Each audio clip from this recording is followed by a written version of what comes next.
Alright, on this part, I'm gonna need to put the top back on so then I can plug in the door switch and finish putting this bad boy together. As you can see, got the dust cover on, all the screws back in. 1, 2, and 3. Screw here, screw here, screw here.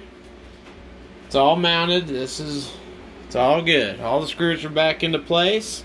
This is plugged back in. Now I'm going to put the door on and the whole front and the top back on. And it's pretty self-explanatory. And I will show you just in a second.